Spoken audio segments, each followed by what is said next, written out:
Hi అండి, welcome to our సంహాస్ channel. ఈరోజు అయితే క్విక్గా 5 మినిట్స్లో అయిపోయేలాగా పొంగల్ రెసిపీ ఎలా చేసుకోవాలో చూద్దాము. బ్రేక్ఫాస్ట్కైనా లంచ్ బాక్స్కైనా చాలా టేస్టీగా బాగుంటుందండి. సో ఇక్కడైతే నేను ఈ గ్లాస్తో కొంచెం ఒక గ్లాస్ పెసరపప్పు వేసుకున్నాను అండ్ 2 గ్లాసులు బియ్యం అనేది నేను ఇక్కడ వేసుకుంటున్నాను. సో మీరు ఒక గ్లాస్ పెసరపప్పు ఒక గ్లాస్ బియ్యం వేసుకున్నా బాగుంటుంది, లేదు ఒక గ్లాస్ పెసరపప్పు 2 గ్లాసులు బియ్యం వేసుకున్నా బాగుంటుందండి. కానీ పెసరపప్పు ఎక్కువైతే అంత టేస్ట్ ఉండదు మళ్ళీ. సో అందుకని 1:2 కానీ 1:1 రేషియోలో కానీ మనం ఇక్కడ తీసుకోవచ్చు. తర్వాత బియ్యంని శుభ్రంగా కడిగేసుకొని 3 లోటాల నీళ్ళు అనేది నేను ఇక్కడ పోసుకున్నాను. బియ్యానికి అంటే నార్మల్ బియ్యం అయితే కనుక మీకు 3 లోటాల నీళ్ళు సరిపోతాయండి. లేదు మనం అన్పాలిష్డ్ రైస్ అయితే కనుక 4 లోటాల నీళ్ళు అనేది పోసుకోవాలి. అప్పుడే మనకి మెత్తగా ఉంటుంది, పొంగల్ అనేది మంచిగా వస్తుంది. సో ఇప్పుడైతే నేను వీడియోలో చూపిస్తున్న ఇంగ్రీడియంట్స్ అన్నీ పోపుకి మనకు కావాల్సినవండి. పోపు పెట్టుకునేటప్పుడు ఇవన్నీ మనం వేసుకోవాలి.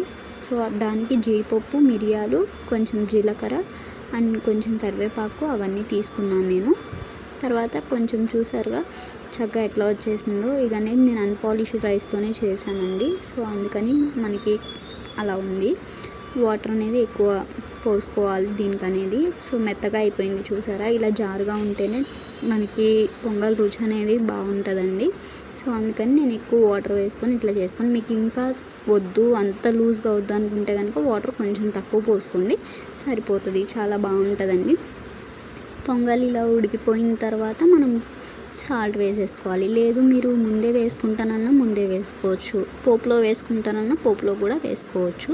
సో నేనైతే ఇక్కడే వేసేసాను పొంగల్ అంతా ఉడికిపోయిన తర్వాత. సో ఇలా సాల్ట్ వేసుకొని కలుపుకున్న తర్వాత మనం పొంగల్ అనేది దించేసుకోవాలి. ఇప్పుడు పోపు కోసం మనం ఒక కడాయి పెట్టుకొని దాంట్లో కొంచెం ఆయిల్ కానీ గీ కానీ వేసుకోవచ్చు, లేదు బటర్ వేసుకున్నా బాగానే ఉంటుందండి. సో ఏదైనా సరే మీకు నచ్చింది వేసుకోండి. నెయ్యి వేసుకుంటే మాత్రం టేస్ట్ అనేది చాలా బాగుంటుంది.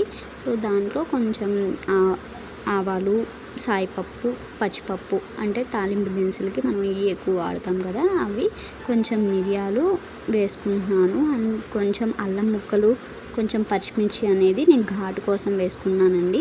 అండ్ కొంచెం జీలకర్ర మనం అన్నిట్లో వేసుకుంటాం కదా అలాగే వేసేసుకున్నాను.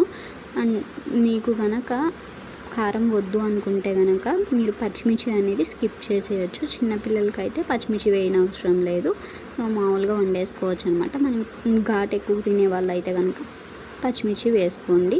సో అల్లం ముక్కలు, కొంచెం పచ్చిమిర్చి కూడా నేను ఇక్కడ వేసేసుకున్నాను.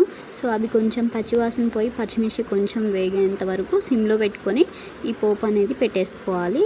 సో దీంట్లో కొంచెం కరివేపాకు, లాస్ట్లో మనకి టేస్ట్ ఇచ్చేది ఇంగువ అండి. సో అది కూడా నేను ఇక్కడ వేసేసుకున్నాను. కొంచెం వేసుకొని మనం ఈ పోపు అంతా కొంచెం ఫ్రై అవనిచ్చుకోవాలి. మీరు కొంచెం చిటికెడు పసుపు కూడా దీంట్లో వేసేసుకుంటే సరిపోతుంది వేసుకునే వాళ్ళైతే. లేదు వద్దు అనుకుంటే వదిలేయచ్చు, అది ఆప్షనల్ అనమాట. సో ఈ పోపుని తీసుకొని మనం ముందుగా ఉడకబెట్టుకున్న పొంగల్లో వేసేసుకుంటే టేస్టీగా ఈజీగా పొంగల్ అనేది రెడీ అయిపోతుందండి. మనం రైస్ ఎలా వండుకుంటామో అలాగే వండేసుకోవచ్చు. సో కొత్తిమీరతో గార్నిషింగ్ చేసుకుంటే టేస్టీ పొంగల్ అనేది రెడీ అయిపోతుంది. సో వీడియో నచ్చితే లైక్ చేయండి, మన ఛానల్ని సబ్స్క్రైబ్ చేసుకోండి. Thank you.